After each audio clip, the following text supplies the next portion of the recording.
Good day, ladies and gents, and welcome to another episode of StomanMaths.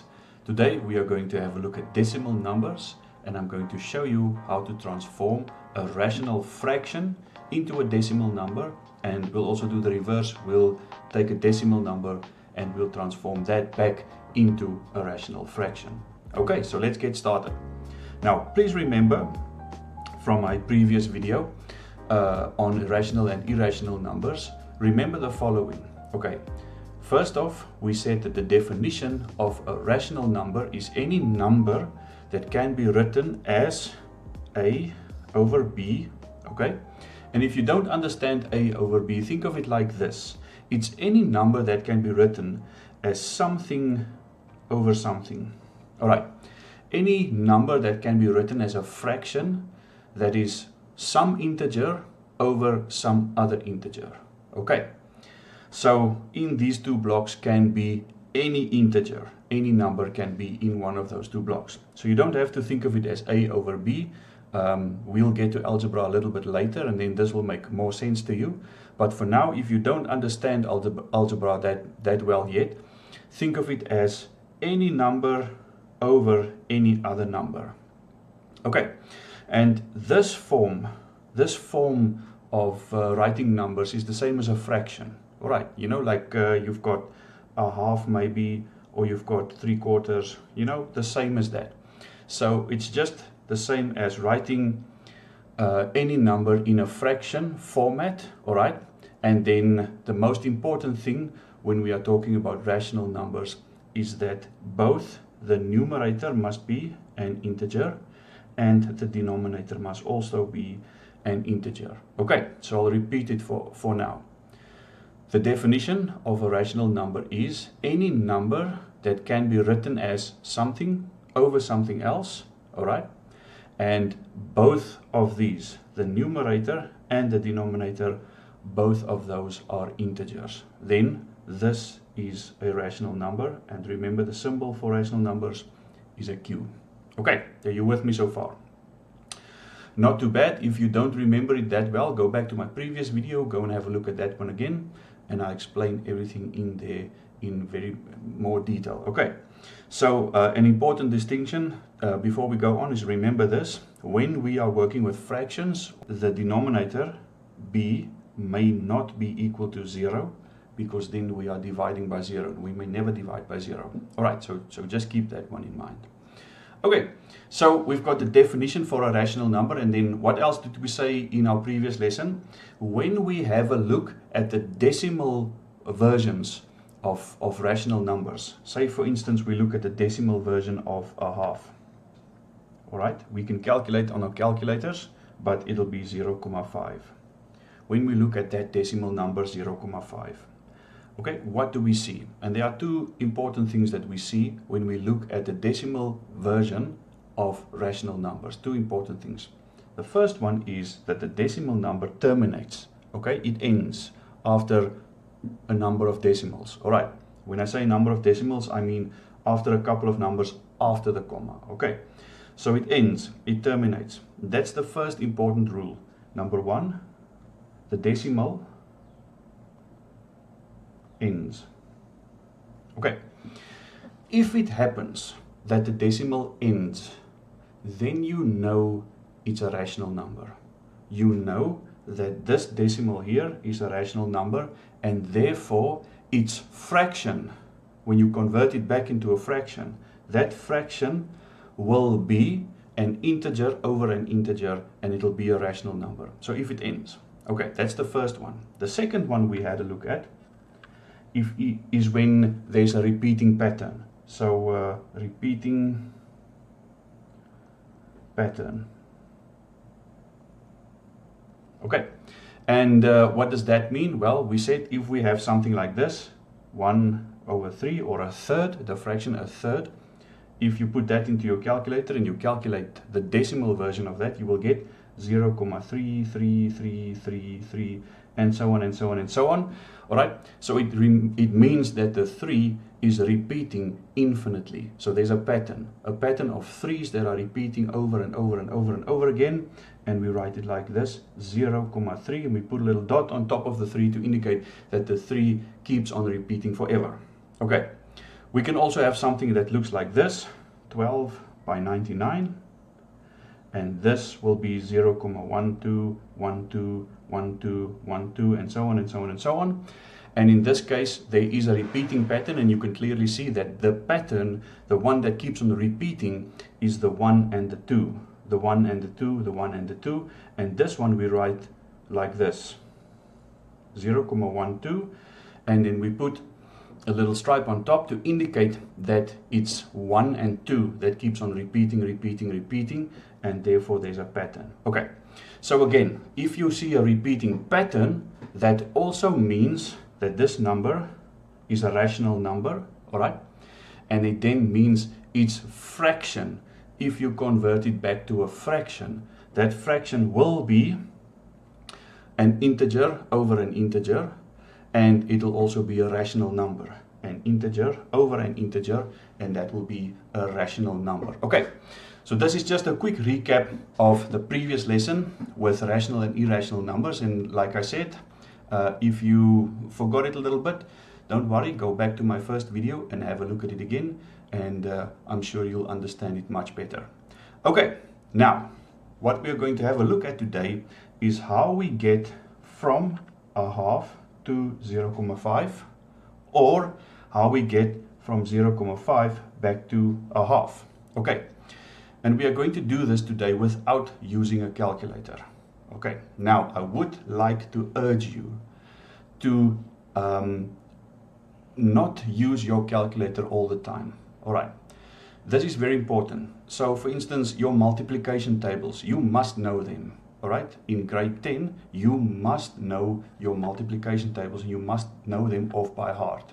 Okay, so I want you to refrain from using the calculator for every little calculation that needs to be done. You can use it to check up, but then first you must have done the calculation in your head. Okay, now the reason why I'm saying this is going to build more brain power, it's going to help you think clearly, and it's going to save a lot of time. Okay, so with that out of the way, put down your calculator right now. We are not going to use a calculator for the rest of this lesson. Okay, so switch it off, put it down, don't look at it for the rest of this lesson. We are going to use our brains, we are going to use our brain power to calculate the decimal from a fraction and to convert the fraction to a decimal, and the other way around as well. Okay, so let's begin. Let's begin with something like this. Let's have a decimal number, and we'll choose any decimal number. All right, I'm just going to guess one. We'll guess a decimal number that's 6,7431. Okay, we'll choose that decimal number. Okay, so we know it's a decimal number because it's something comma something. Okay, that's the key, your key that it's a decimal number. Okay, now what can we say about this decimal number? Okay, first off, the decimal ends. Okay, so have a look. It ends after the fourth decimal, right? 1, 2, 3, 4. It ends after the fourth decimal. All right, so if the decimal number ends, what do we know then? We know this is a rational number, okay? And we also know that we can express this rational number as something over something, where these two somethings are integers. Okay, so that's what we know. So I've deliberately chosen a decimal that ends, okay? And when it ends, that's when we know we are working with a rational number. Now, if we know we are working with a rational number, we also know we can convert it into a fraction.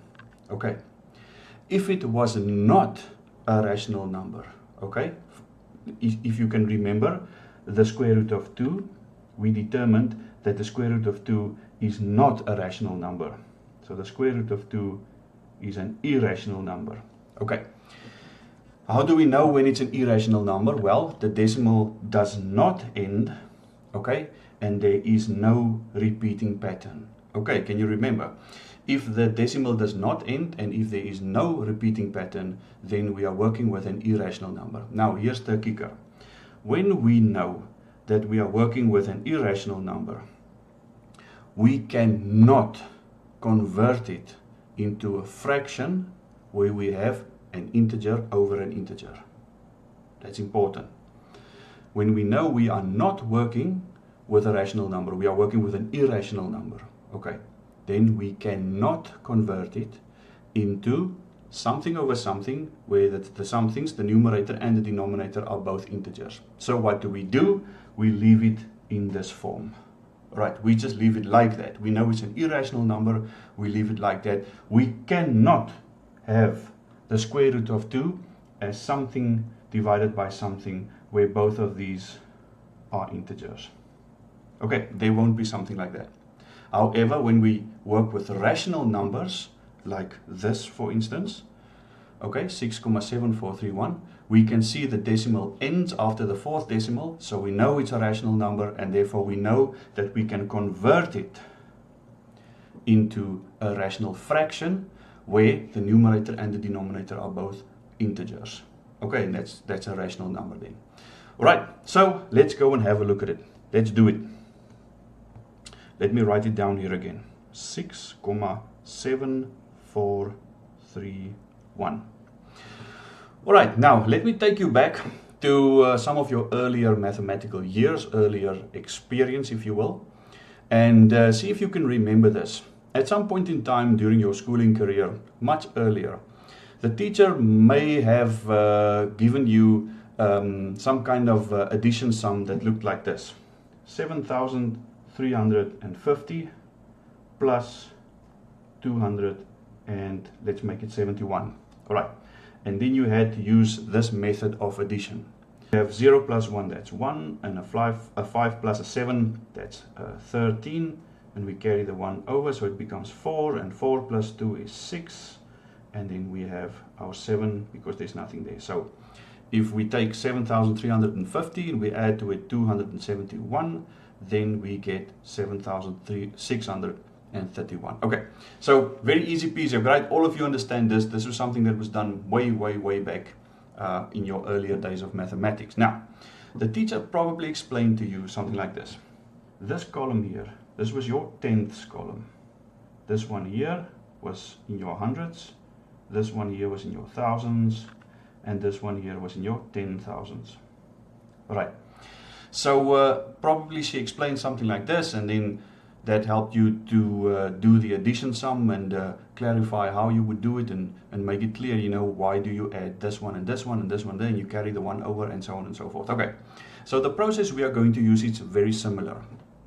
So when we go towards the right hand side of the comma, we basically have the same thing, all right? When we start here in the position of the 7, all right, we are working with our tenths, with our tenths fraction, all right? And when we are working with the 4, when we have a look at the 4, we are working in our hundredths fraction. If we look at the 3, we are working in our thousandths fraction, and so on and so forth. This one will be the 10,000ths fraction. So it's the same thing. It's exactly the same thing. When we go towards the left of the comma, we've got 10, 100, 1,000, 10,000, and so on. When we go towards the right hand side of the comma, we are tenths, hundredths, thousands, and 10,000s. Okay, same principle, same thing. But it's necessary that you understand it so that we can move on. So now what we do is we take this decimal number and we split it up. We write it like this: 6 plus 0,7431. Okay, so what I've done now is I've taken the whole number portion and I split it off from the decimal portion. And we are only going to have a look at this decimal portion for now. Okay, so the first number we check out is the first decimal, the 7. All right, the first decimal we put down as 7 tenths. Okay, so remember we are working in our tenths group. All right, and how many tenths do we have? We've got 7 tenths. Okay, now with the 4, what do we do with when we've got a 4? What we have when we're working with the 4 is we've got 4 100ths. All right, can you see? Does it make sense to you? We've got 4 100ths. Okay, because we are working now in the second position, we are working with the hundredths position. So we've got 4 100ths. Then if we go to our next decimal, which is 3, that is going to be our 3 1,000ths. Okay, we've got 3 1,000ths. Okay, and then we continue, we finish it up. The last one is a 1. We've got 1 10,000ths. Okay, we've got 1 10,000ths because we are working in the 10,000ths column. All right, so now that we understand that, if you put these numbers into your calculator, which we're not going to do right now, you can do this later on, okay? But for you to understand, if we put this into the calculator, it's going to come out like this. 7 by 10 or 7 tenths will be 0,7. All right, 4 100ths will be 0,04. All right, 3 1,000ths will be 0,003. And 1 10,000ths will be 0,0001. All right, now here's an important thing to note. Have a look at this. How many zeros do you have in 10? Okay, there's 1 0.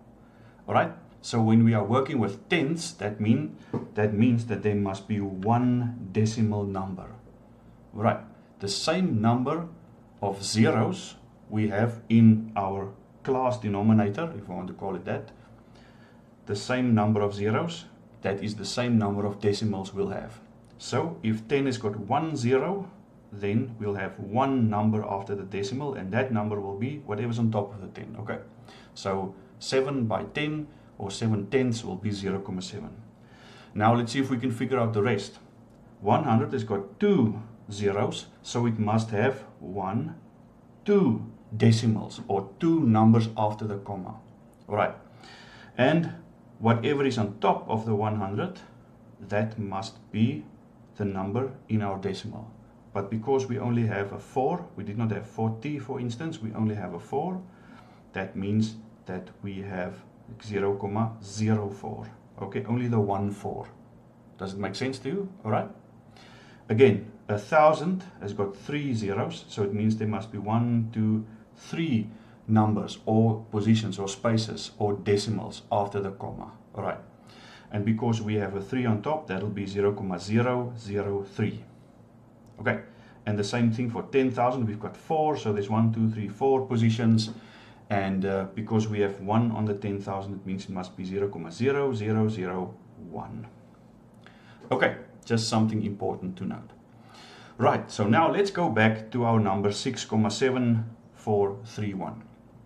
We have just now determined that the decimal portion is the same as 7 by 10, all right, plus 4 by 100, plus 3 by 1,000, plus 1 by 10,000.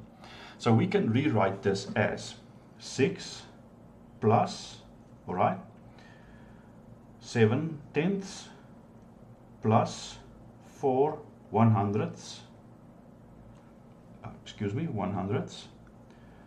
plus 3 thousandths plus 1 10,000th. All right, so now what we do is we go and have a look at a common denominator.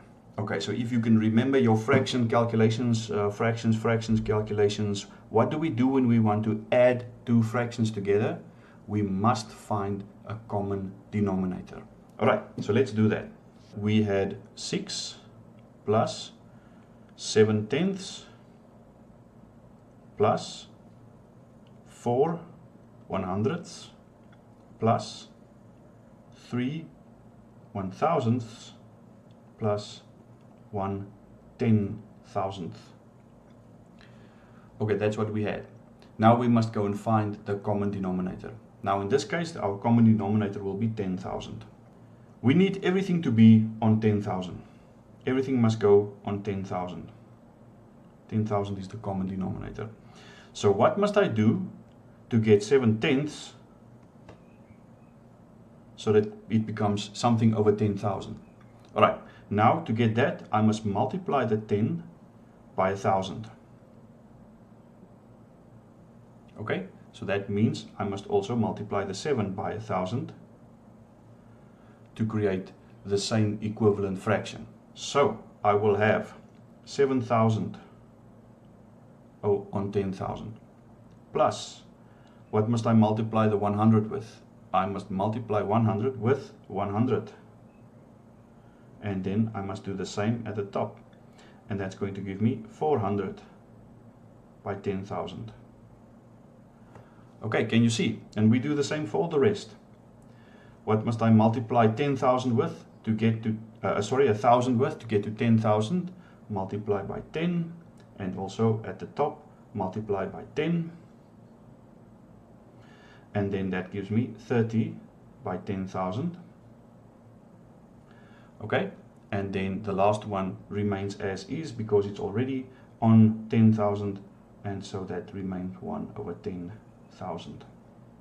Right, and in the end this comes out to 7,431 over 10,000. Okay, so now that is this fractional part that we calculated. The fractional part that we calculated now. Okay, so now what about the 6? We need to add the 6 as well. Okay, so now we have to think about it carefully. To get 6, 6 must be equal to something over 10,000. Alright, but now remember, the 6 is actually 6 by 1. Alright, that's legit, 6 by 1. What is 6 divided by 1? It remains 6. So we can think of 6 as 6 by 1. And to get 10,000, we have to multiply the 1 by 10,000. That means we also have to multiply the 6 by 10,000. So 6 is the same as 60,000 over 10,000. And now we can add everything together because the common denominator is 10,000. So in the end, if we add 60,000 to 7,431, we get 67,431 by 10,000. Okay, and ladies and gents, this is the rational fraction of the decimal number 6,7431. Right, so what we have done now is we've taken the decimal, we've taken this decimal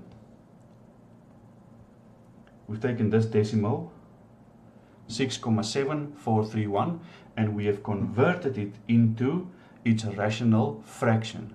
And why could we have done that? Because we saw that it was terminating after 4 decimals. It ended, so we knew that it would be a rational number which can be written as an integer over another integer. Okay, are you with me thus far?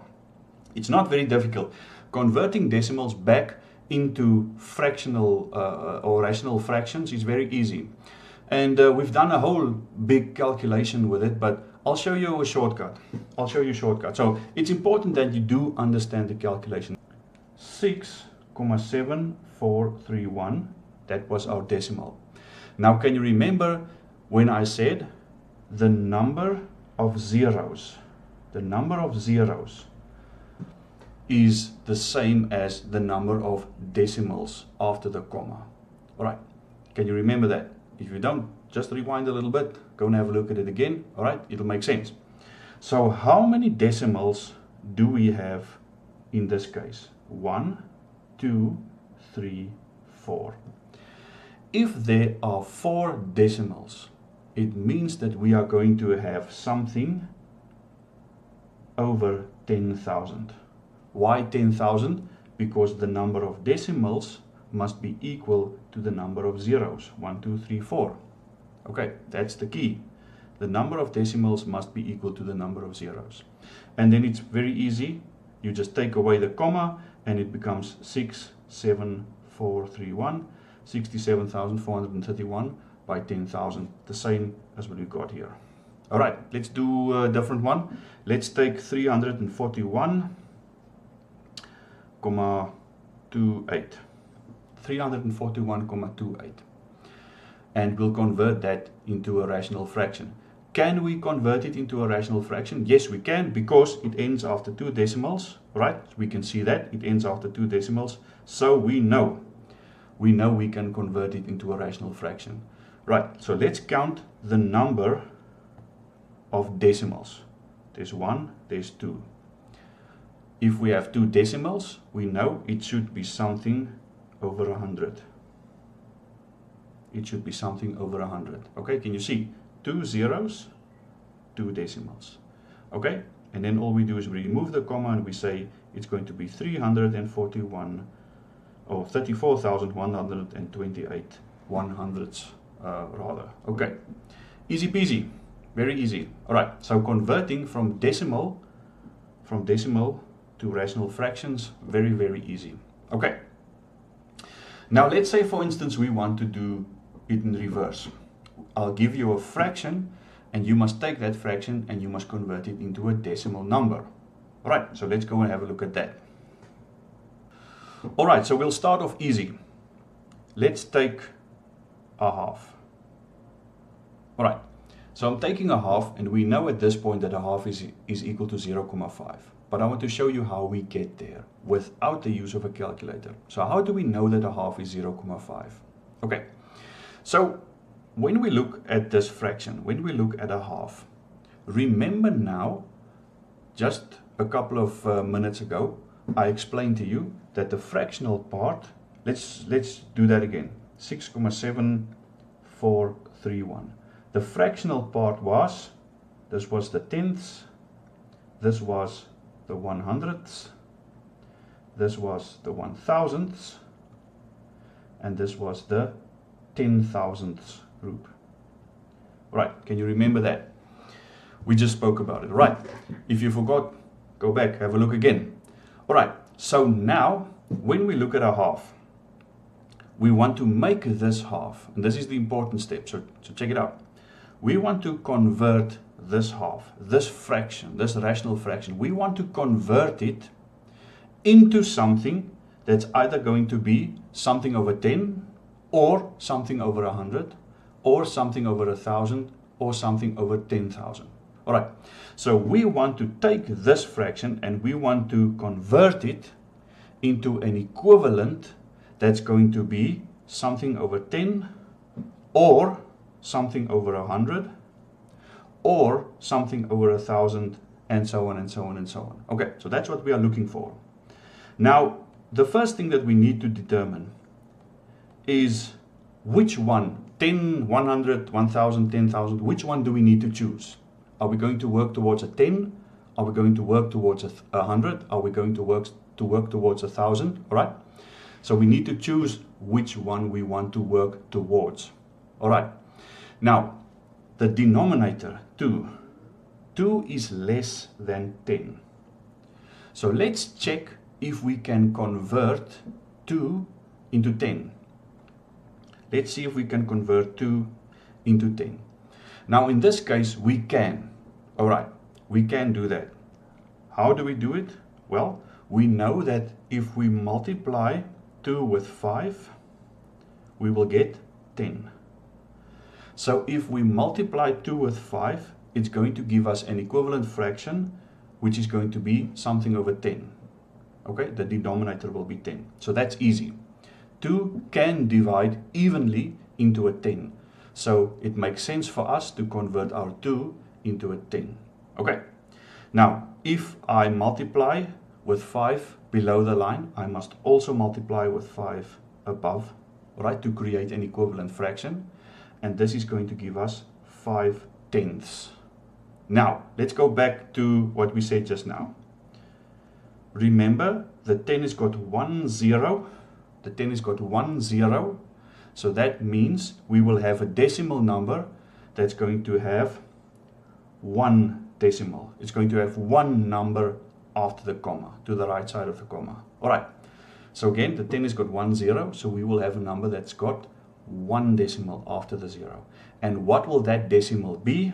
that decimal will be the 5. All right. We don't have any whole numbers, any integers before this fraction, okay? It's less than 1, so we will have 0,5. And there we have it. There we have it. Can you see? Very, very easy. Easy peasy. So the trick is, the rule is, we look for a 10, a 100, a 1000 or a 10,000. We look for that. And then we see, can we convert this denominator into something that will be a 10 or a 100 or a 1000 or a 10,000. Let's do another example. Let's do a 3/4. Let's have a look at this. Let's see if we can figure out what 3/4 will be in its decimal version. Okay, so now let's apply our rule. 4, it seems, is less than 10. So can we multiply the 4 with something to give us 10? So let's have a look. 4 times 1 is 4. 4 times 2 is 8. And 4 times 3 is 12. Okay, so now it's more than 10. So there isn't something that we can multiply the 4 with to give us 10. Okay? If we state it differently, we'll say the 4 does not evenly divide into 10. 4 does not evenly divide into 10. So then, 10, it won't be 10. We cannot use 10. So we go to the next one. We go to 100. Now, can 4 evenly divide into 100? Can it? Okay, in this case, yes, it can. Because 4 times 25 is what? It's 100. Okay, so 4 times 25 is 100. So we cannot convert the denominator, the 4, all right, the quarter, we cannot convert that to 10. But we can convert it to 100. So what we want to do is we want to convert the fraction, all right, 3/4, we want to convert that into something that's going to be over 100. Oh, that doesn't make sense to you? All right, I hope it does. If it doesn't, please rewind, have a look at it again. All right, go through it, work through it until it makes sense to you. So we cannot take the 4 to 10, but we can take the 4 to a 100. All right, and how do we do that? We multiply it with 25. So when we multiply by 25 below the line, we must also multiply by 25 above it. And what is 3 times 25? No calculators. It's 25, 50, 75. All right. So 3/4 is 75 by 100. The equivalent fraction is 75 by 100. Now, look at it again. 100 has got 2 zeros after, in the number, okay? So the number 100 has got 2 zeros. So when we have a decimal, we are going to have 1 and another 1. We are going to have 2 places, 2 spots, 2 decimals after the comma. Okay, and what must those 2 places be? Well, it must be 75, all right? And again, we did not have any integers, any whole numbers before our fraction, all right? The fraction is less than 1, so it will be 0,75, 0,75. And that's it. That's the second one that we did. All right. So does it make sense to you? Can you see how easy it is to convert a rational fraction into a decimal number? Very, very easy. All right. You have to look for either a denominator of 10, 100, 1000, 10,000, and so on and so on and so forth. Okay. Let's do one more example. Let's do one more example. 1/8. All right, now if you want to, you can pause the video here and you can see if you can work out what the decimal of 1/8 will be. See if you can do that. All right, and then when you have the answer, you can click on the play button again and we'll see if you've got it right. All right. Okay, so hopefully all of you did do it. All of you paused the video and you worked, you tried to find a decimal version of an 1/8, okay? And if you did it correctly, the answer will be 0,125. 0,125. So if you've got that, very, very good. Good for you. All right. If not, then have a look at this. This is how we do it. remember now, we are looking for something that we can convert. So we want something that we can multiply the 8 with to give us either 10, 100, 1000 or 10,000. Okay, so let's see if we can get the denominator to a 10. So 8 times what gives me 10? Well, okay, no, you can't. There's nothing, because 8 does not evenly divide into 10. Let's go to 100. All right, so 8 times 10 is 80. So that means that 8 times 11 is 88. 8 times 12 is 96. And 8 times 13 is then 104. Okay, so 8 also does not divide evenly into 100. So then we move on to 1000. All right, can 8 evenly divide into 1000? And the answer is yes, it can, because 8 multiplied by 125 is 1000. Okay, so we are looking now for something that's going to be some kind of a number, some kind of an integer over 1000. Okay, we've just determined that 8 can evenly divide into 1000, so we are going to find something that's going to give us an equivalent fraction. Oh, that's something over 1000. It's going to be something over 1000. So how do we do that? Well, we know if we multiply 8 by 125, we get 1000. And if we multiply below the line, we must also multiply above it. So in the end, we get 125 over 1000, or 125 thousandths. All right, so now again, the same thing. We've got 1, 2, 3 zeros. So that means that after the comma, there should be 1, 2, 3 numbers. We must have 3 decimals. All right, after the comma, we must have 3 decimals. Okay, and what will those 3 decimals be? It's going to be 125. Okay, 125. Again, we did not have any whole numbers in front of our fraction. It wasn't 5 comma something. It wasn't 5 and eighths, 1/8. Okay, it was 0. 8 and eighth is less than 1, so it'll be 0,125. Okay, I hope this makes sense. It really isn't that hard. It really isn't that hard. And the more and more and more that you work with these numbers, all right, without a calculator, the more and more you do this, the more and more you work with it, and you do these sums in your head, the easier it's going to become. So later on, let's say in the next year or 2 years after that, you will instinctively know that a half is 0,5. You will know that 3/4 will be 0,75. And you will know that an eighth is 0,125.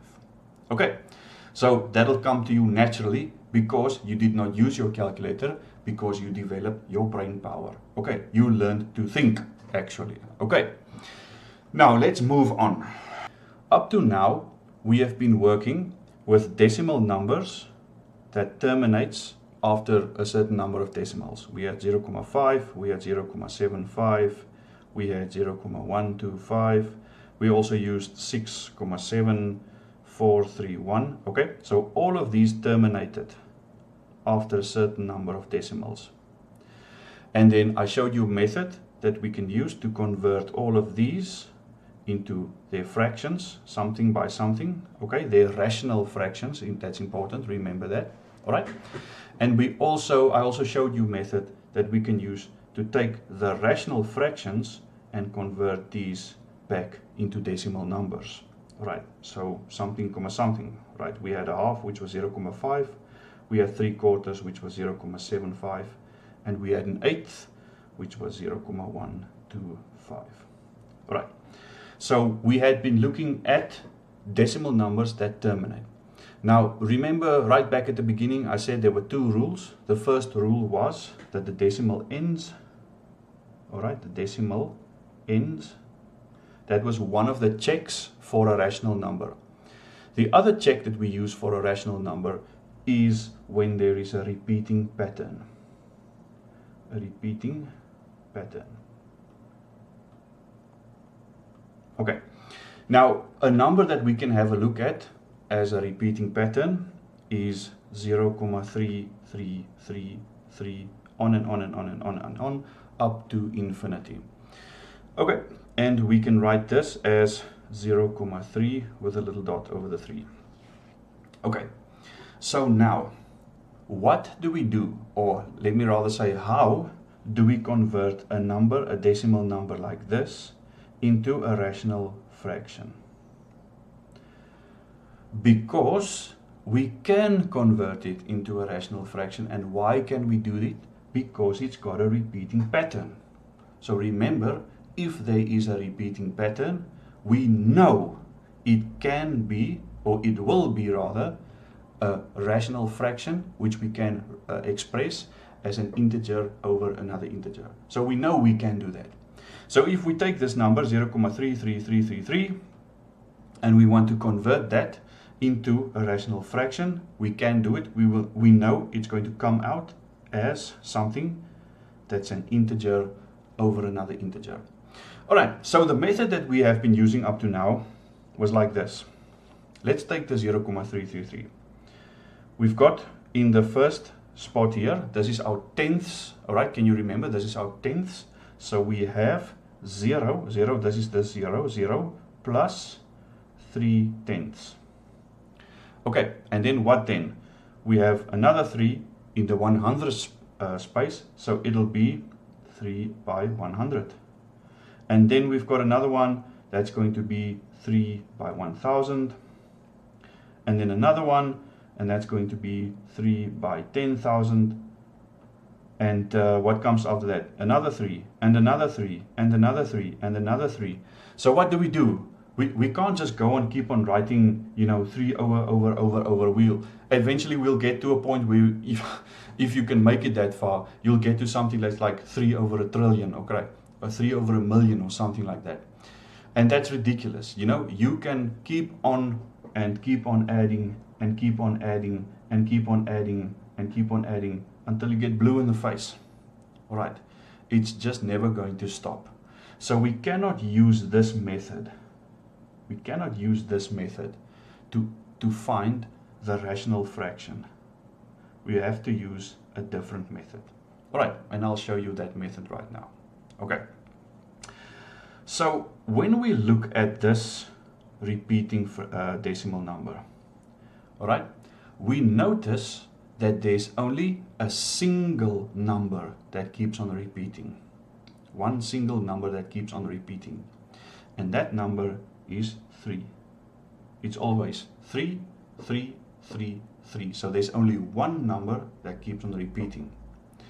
And if we have one number that repeats, how many zeros do we have to have then? 1 0. Can you see where I'm going with this? So if we have one number that's repeating, we are working in the tenths arena, if you will, in the tenths domain, because it's one number that keeps on repeating. Okay, so now here's where it gets a little tricky. Now, if you haven't done algebra yet, don't stress about it. I'm going to show you a little bit of an algebraic equation, and then in my later videos we are going to do an introduction to algebra, and then you'll understand exactly where this comes from, and then you can return to this video and it's going to make a whole lot more sense to you. All right, even if it doesn't do it already then. Okay, so now what we do is we say the fraction that we want, remember we want to find the rational fraction. So the rational fraction that we want, okay, we give that a placeholder which we call x. We don't yet know what that number is going to be, so we give it a placeholder, and that placeholder we give a letter x. So we say, make that fraction that we want, make that fraction which we have given a placeholder, make that fraction equal to 0, 3, 3, 3, 3, 3, 3, and so on and so on and so on, okay, until infinity.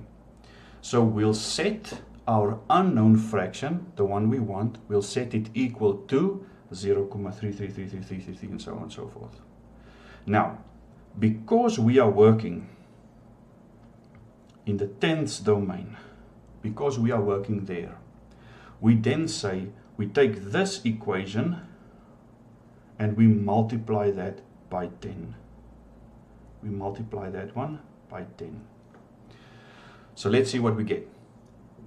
Everything on this side of the equal, we multiply by 10, and everything on the other side of the equal sign, we also multiply by 10. That's how we do it. So if we say 10 times x, 10 x's, okay, it works like this.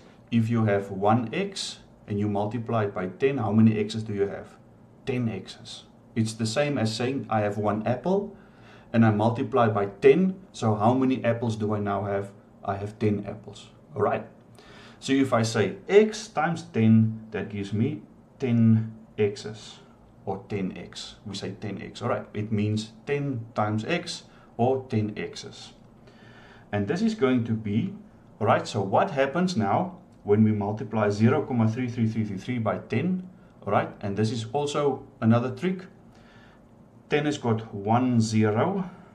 That means my comma is going to shift to the right with 1 space, with 1 decimal. It's going to shift to the right with 1 decimal. In actual fact, if you want to multiply a decimal number, let's say you want to multiply 0.333 with 100. I want to multiply it with 100. The 100 has got 2 zeros, so that means the comma will shift 2 places to the right. Okay, to the right. It's important that you understand it's going to the right. Okay. So 10 has got 1 0, and if I multiply 10 with 0.33333, it'll shift my comma 1 decimal to the right. So what I get here is the comma is now situated in this position, so I have 3,33333 to infinity. All right, does it make sense to you? Well, it's a little trick. When you multiply with 10, 100, 1,000, 10,000, a million, all right, the comma shifts towards the right with the number of zeros you have in the number that you're multiplying with. Okay, so now we do another little mathematical trick. Have a look at this. We call the first equation equation 1. Okay, we just give it a name. We say this is now equation 1. And we call the second one equation 2. And now we subtract these equations from each other. So we will subtract equation 1 from equation 2. Okay. Now bear with me, it's going to make sense in a little while. Okay, so let's go and have a look at what we get when we do that. Remember now, our first equation was x is equal to 0.3333, okay, on and on and on. That was equation 1.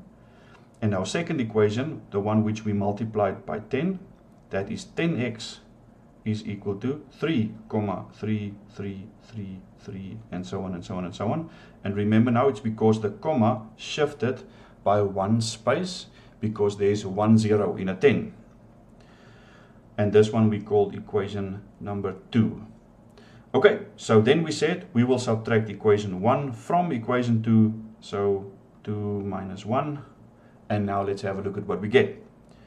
We've got 10 x's, and we subtract 1x from that. 10 x's and we subtract 1x from that. So how many x's do we have left? Yes, that's right. We've got 9 x's left. Okay, think of it like this. I've got 10 apples and I subtract 1 apple. I take 1 away. How many apples do I have left? 9. Right, I've got 9 of them left. So I've got 10 x's and I take away 1. Then I've got 9 x's left. Now have a look at this part. I've got 3,33333 and I subtract the decimal portion of it. This decimal portion and this decimal portion is the same. Can you see that? So when I have 3,33333 and I subtract the decimal portion from it, the 0.333333, what's left? Only the 3 is left. Alright? Only 3 is left because I have subtracted the decimal portion of 3,33333. Alright, and then from here on in, it's very easy. We'll also have a look at this later, but if I multiply with 9 on this side of the equation, and I want to take this 9 over to the other side so that I only have x is equal to, then I must divide on the other side. I must divide. So it becomes 3 divided by 9, or 3/9, okay? And if I then simplify this fraction, it becomes a third. All right, and there we have it. There we have it. Simple, quick, clean, easy. We now see that 0,3 repeated, that means the 3 keeps on going, 3, 3, 3, 3, 3, 3, 3, is the same as a third. All right. Easy peasy. All right. Anything difficult in that one? All right. Maybe it's difficult now because you are seeing it for the first time. All right. Maybe you're not seeing it for the first time, but you're still struggling with it. But there is a formula. There are steps that we can do. So let's have a look at another example. I will give you this. Let's take a decimal number that looks like this. 3,141414, and so on and so on and so on.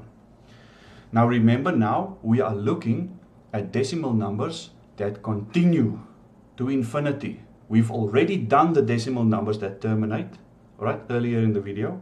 We are now looking at decimal numbers that continue. So first things first, is this a rational number? How can we determine if it is a rational number? All right, our tests are, does the decimal end? In this case, no, it does not end. All right, the second test is, do we have a repeating pattern? And very clearly here we can see 141414 is repeating over and over and over again. So definitely we have a repeating pattern. When we see either that the decimal ends, or in this case that we have a repeating pattern, it means yes, we do have a rational number. Indeed we do. And that means that we will be able to express it as a fraction where both the numerator and the denominator are integers. So it means that yes, it is a rational number, and yes, we can find its fraction.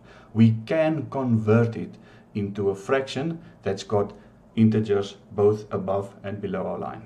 Okay, so now that was the first step. So let me write it down. Let's say here, number 1, determine whether our decimal is a rational number.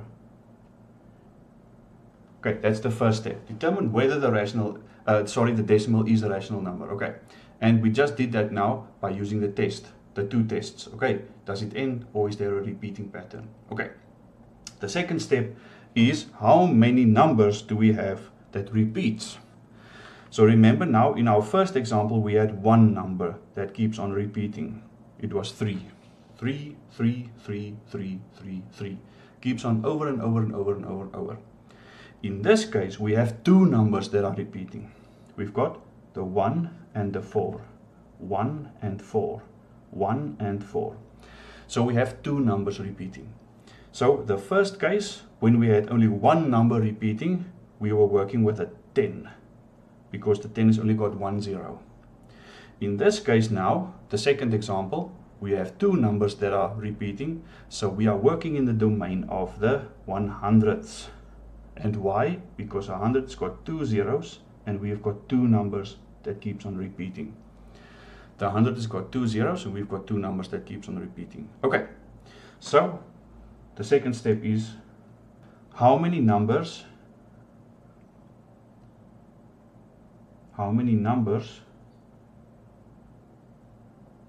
repeat?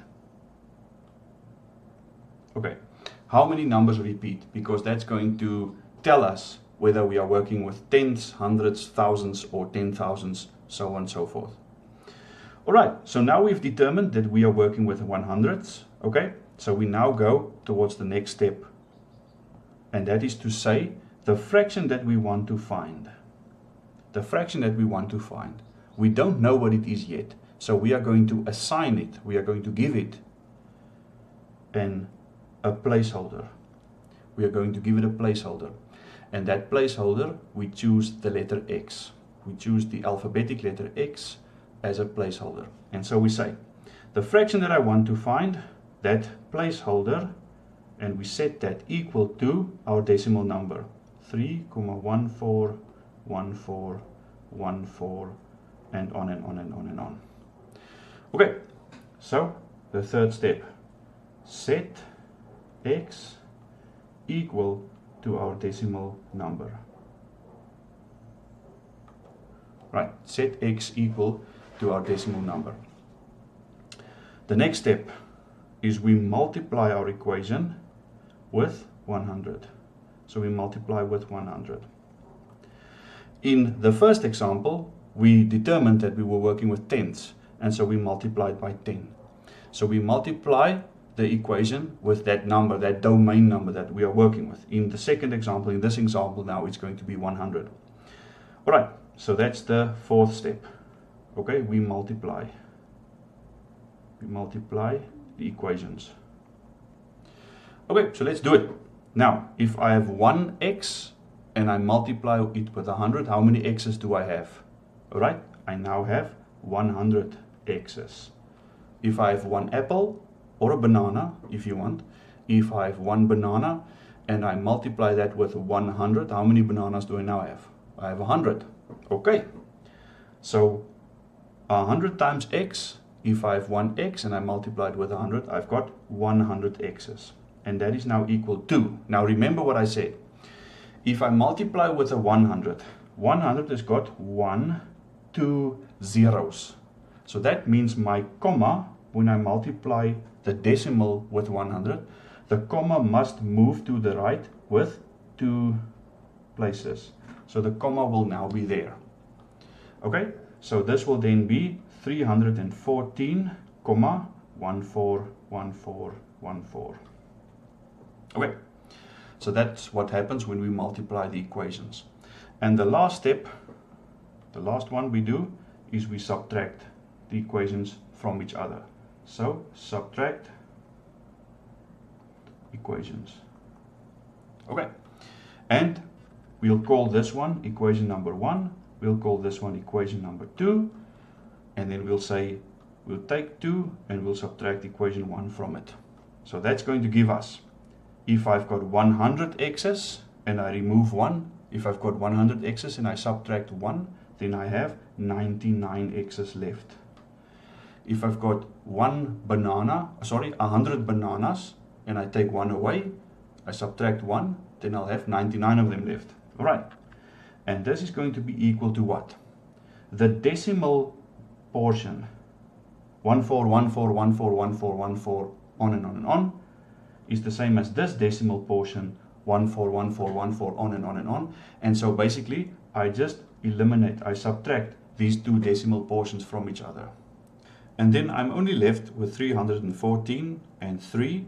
And so 314 minus 3 is 311.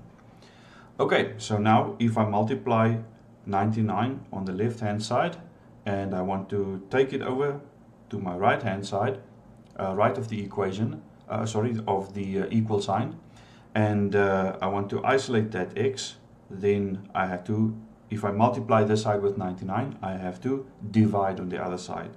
So x then becomes 311 by 99. And that's it. All right, that's the answer. There you have it.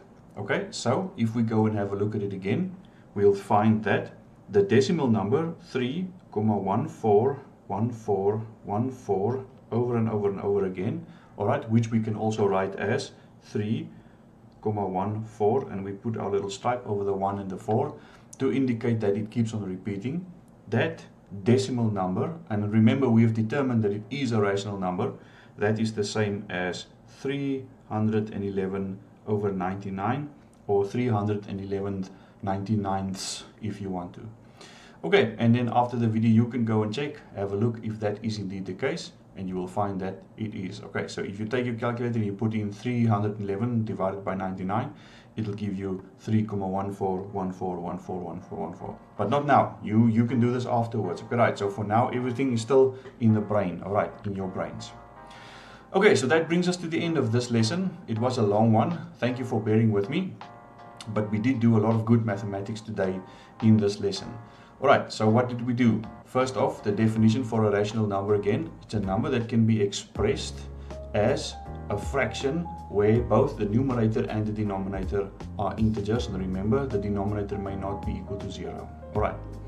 Then we had a look at converting decimal numbers into fractions. And we also had a look at converting fractions into decimal numbers.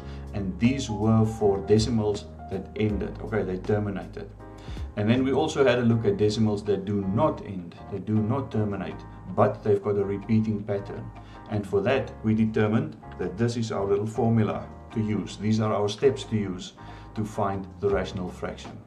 Thank you very, very much for bearing with me today for this long lesson. I appreciate it. I hope you understand decimal numbers a little bit better, and also the conversion between decimal numbers and their rational fractions also a little bit better. Thank you very much. Keep well, like and subscribe, and I'll see you all again in my next lesson. Bye bye.